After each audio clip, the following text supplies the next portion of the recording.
Hello again, everyone, and welcome to Late Night with Cap. And tonight we are going to cover the Atari Graveyard. And now this is linked to, or can possibly be around the story of the ET video game. Now, before we go into the details of this story, when I mentioned that should cover this, you got really excited. One, have you played the game? Two, do you know about the game? I know about the game. I know the infamous myth, legend, story, whatever you want to call it, about this game. No, I've never played it because it was an Atari 2600 game, I think it was. And I've never actually played an Atari 2600. So I've Okay. played a couple of games that were on the Atari 2600 on other platforms, but I've never actually played a physical Atari 2600. Okay, But well, I had one when I was a kid, and I actually had the ET game, but oh, it's I've not the seen best. clips of it too. I've seen it, and I would recognize it if I saw it. It's not the best game out there on I would Atari. say so. It is one of the I would say least favorite games for Atari out there. But we are going to cover why this game and a graveyard were linked together. So basically 40 years later, can you believe that? It's almost been 40 years since the movie E.T. Kind of was set across the world, and just everyone loved it. It was a heartwarming tale that today, if you still watch it, kind of makes you laugh, cry, cheer about young Elliot and his friend. But there is this, like we mentioned earlier, there is a dark side to this happy movie. Now, have you seen E.T.? Have I you? I have seen it. The movie is a little bit older than me, so it doesn't surprise me that it is 40 years old. Um, I haven't seen it in 30 years, probably. I was not a big fan of it. E.T. scared the crap out of me when I was a kid. Why did E.T. scare the crap out of you? He's a creepy little alien. I did not like him. And I thought he might be hiding in my closet with all of my stuffed animals, and he'd come out and get me at night. Okay, all right. Well, he wasn't like an evil alien. No, he wasn't, but he still creeped me out. I was very into it, ET. I thought he was a very cool character. I always thought it would be great, right? You can have you fly around on your bicycle. Speaking of rogue attraction, there was an awesome ride at Universal where I've you been can on that actually ride. you can sit on the bike and ride with ET. In the every kid wanted to do that. Um, The Universal in California, I don't know if that ride still exists, but I went on it as a kid, and they would take your name at the beginning, and ET would say your name at the end of the ride. That was pretty cool. yeah, but I thought that would freak you out though. I was a little bit older at that time, so the ride was I enjoyed the ride more than I did the movie when I was younger than that. Right. So the infamous story behind the ET is the video game. You have this great movie that everyone loves, and then you have this video game that everyone hates. Here's an example of an ad and the cover art for the game of Atari. And you're right, it was with the 2600, but I like that ad. That's pretty cool. Now get the TV game cartridge of the movie. And there's a reason why they really pump this out, and we'll get into that. But Yeah, I was about to say it, but I'm like, oh no, I'll be spoiling it, so this, I'll hold off. this is something that Atari really wanted to put all their ducks in, and we've seen that before in modern times, right? When a studio or a gaming company put a lot of money into something that really doesn't pan out, right? We've seen that, so it's similar to that. I have many examples.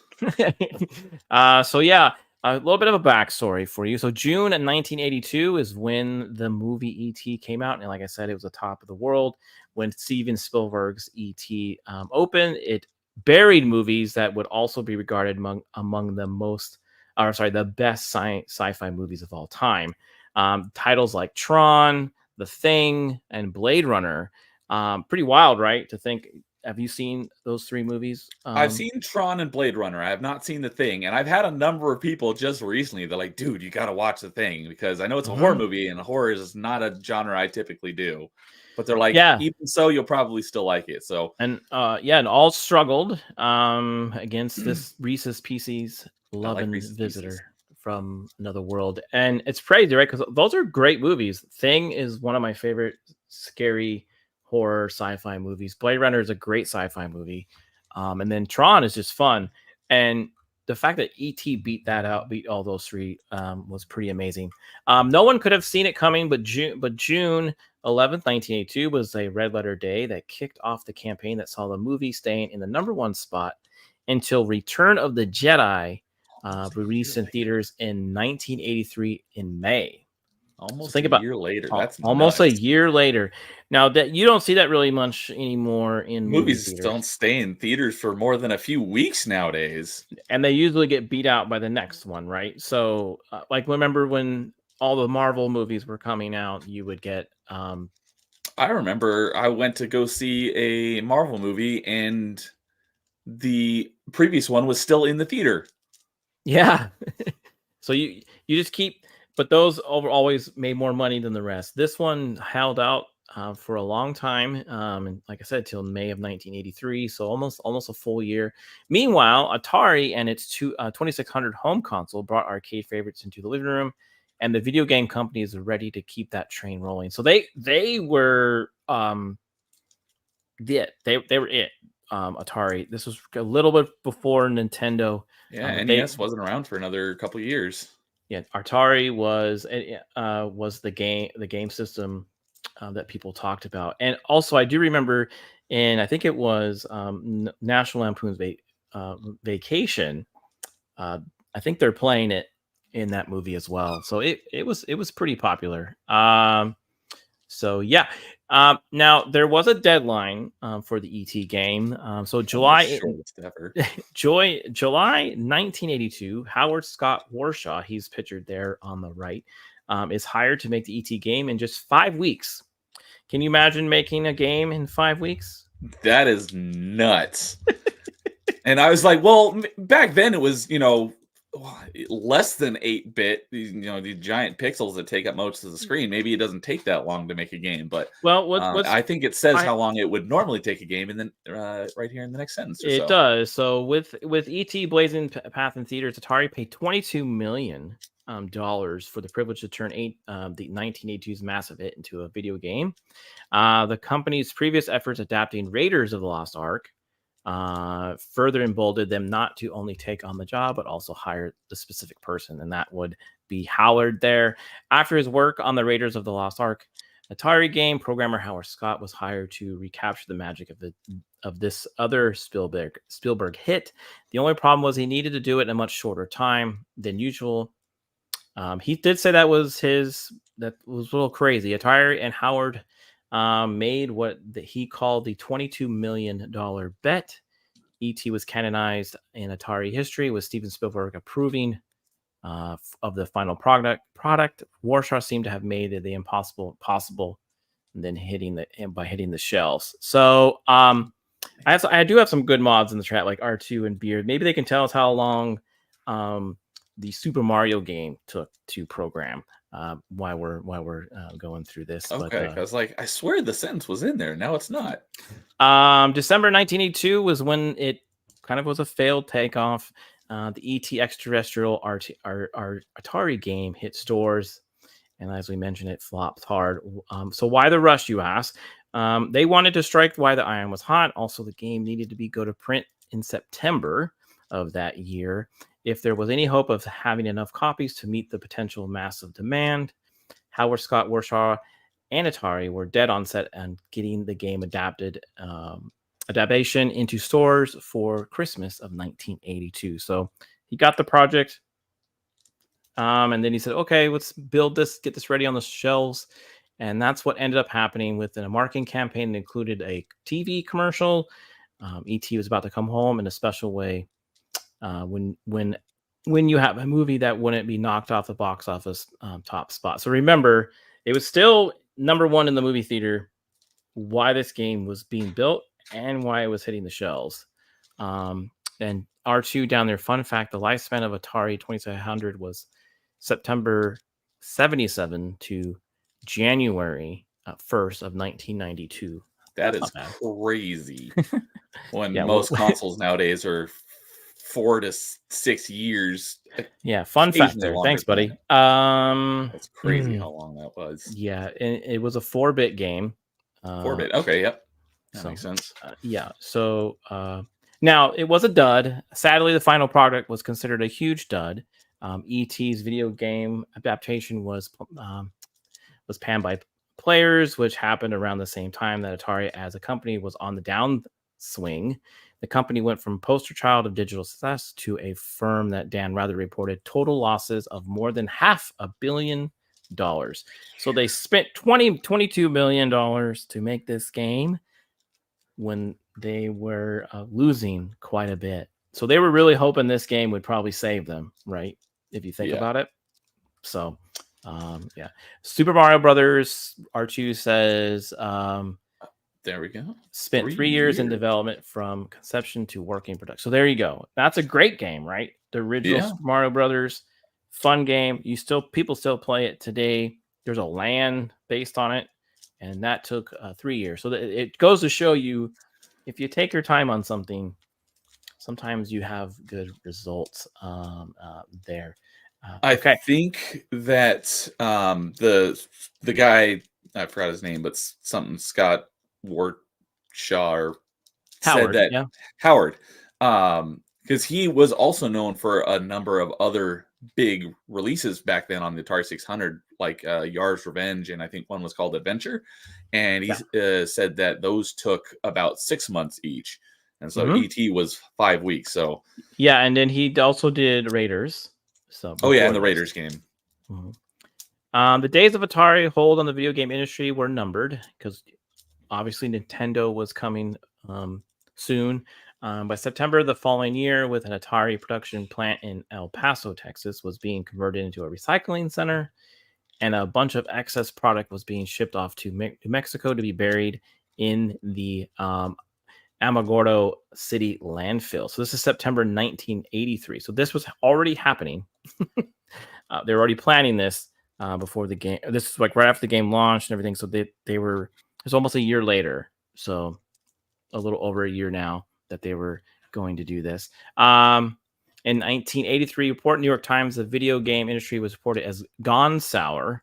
So they actually thought that Atari, because it was not doing well, that video games consoles were kind of a fad. Do you think they're still kind of a fad? Well, not anymore. I mean, the video games are the biggest industry. I mean, bigger than movies, and I think bigger than sports. But yeah, arguably the biggest industry there is. Right. So definitely not a fad. Yeah, 14 truckloads of discarded game cartridges and other computer equipment were buried in the landfill, which some seem reasonable to resemble Atari's downfall. What's even crazier in that over time, the story mutated into something that focused on ET part. So it wasn't really the ET's problem. I think it was just more the straw that broke its back. Yeah, it Yeah. wasn't the only thing, but it definitely contributed to the video game crash of the 80s. Here's some real pictures right there on the side there of some games that they found in the landfill. It's pretty wild. So yeah, the urban legend, it turned into an urban legend. So from 1983 to 2014, everyone talked about this Atari graveyard. No one really knew what was in there, what was actually buried. ET's video games failure was so mythic that over time, the story behind the Atari graveyard became a myth. In years that followed, people started to state that the entire burial effort composed of just the copies of ET that no one wanted. Seeing it was considered an alleged game that killed Atari, it was easy to story to buy into. I could see that, right? Not a lot of people like that game. Yeah, you did. But no, it wasn't. Yeah, for years. It was kind of just considered to just kill Atari, which it kind of probably almost did. I think it was just it wasn't the main component, but I do believe it was maybe part of it. This was a book here, Atari Inc. Business is Fun by Marty Goldberg. He thought to rehabilitate this story in the public eye as the co-author of this book. And he also gave an interview in PC Mag in 2013 to promote it. And he basically said the dump there was simply a clearing out of Atari's Texas manufacturing plant, and it transitioned to automated production methods and a focus on personal computer manufacturing. Sorry, as part of the transition, the unused cartridge stock of group titles, not just ET, consoles of parts, computer parts, and all were dumped there in Mexico. It was covered in detail in the Armadillo Press at the time, and just such a non-mystery that I'm surprised by all of this. So, like, he's basically saying they buried a lot of stuff. Can you imagine what's in there? It'd be kind of fun to go through, right? Yeah, the really old movie's last comment there is about there was a documentary about this, and I'm pretty sure I saw it too, probably around this time 10 years ago. And I don't know Yeah, if I there saw the was. whole thing, but I remember it being a thing. I may have caught bits and pieces of it because I thought it was nothing but ET games as well. Yeah.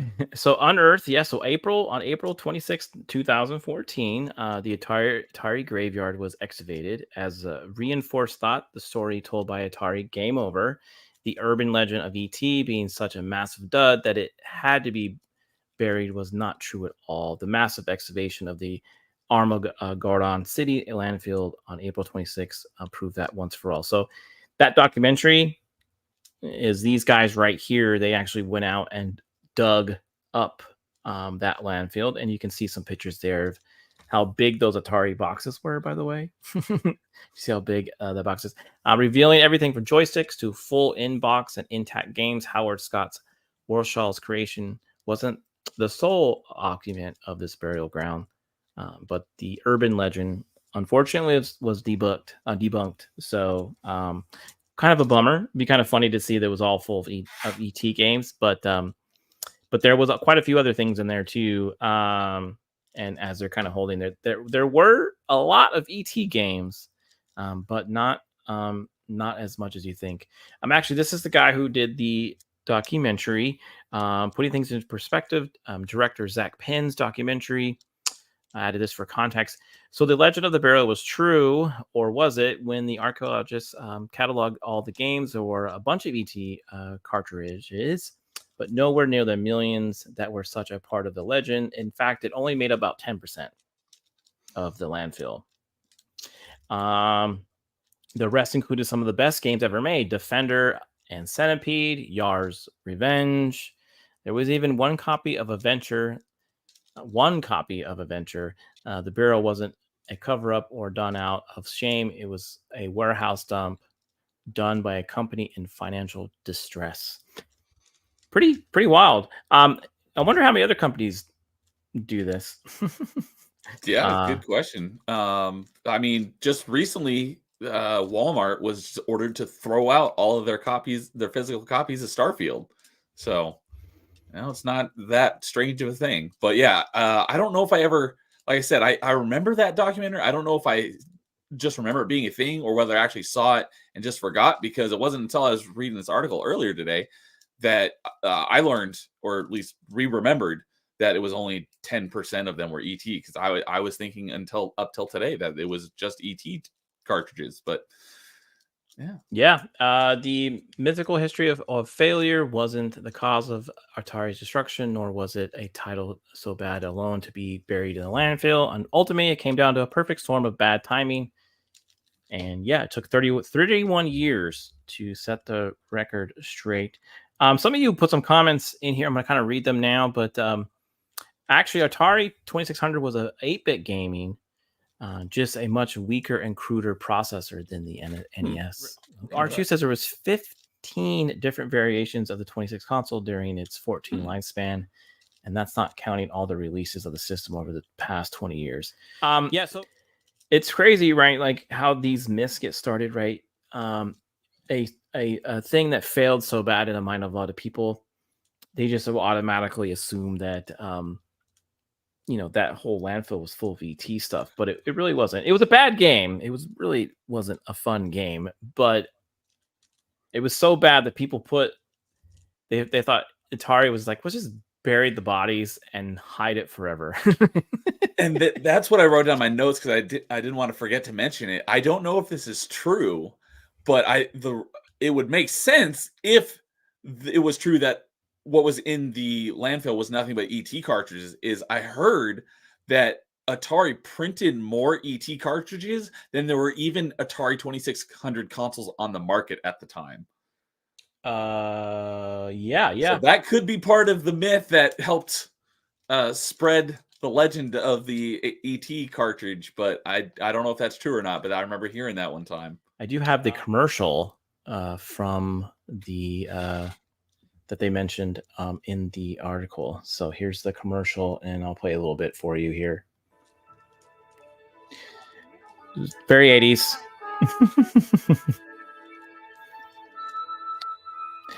I don't know if you remember this. You might have been not alive. Yep. I've not seen this before. Yeah, he comes. There he is. So that's ET in the Santa outfit.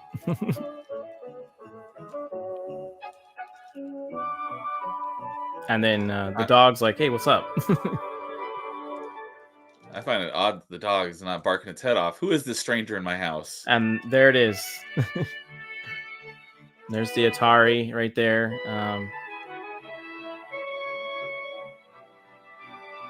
And that's the game. Only from Atari. Made especially for systems from Atari. The video game that lets you help E.T. get home. Just in time for Christmas. So that 22 million that went into that commercial, setting up the game and printing it, getting it out on stores by Christmas. So pretty wild, right? Yeah, the couple seconds of gameplay we saw in that trailer definitely would not be like, oh, I want to play that. Well, you got to put yourself in the time period. It was, yeah. I mean, basically that's what you were. You were kind of, I think there was a handful of levels that you were dropped down, and then you were, you're supposed to do complete these certain levels, and they were really hard. A lot of them were. But if you want to watch a really funny, someone funny playing that game, the Angry Video Game Nerd has a good video out there where you can watch. He's been on YouTube forever. But there you go, folks. Thanks again for coming by and watching us. But that's the story of the Atari graveyard, and hope you like that story. Did you?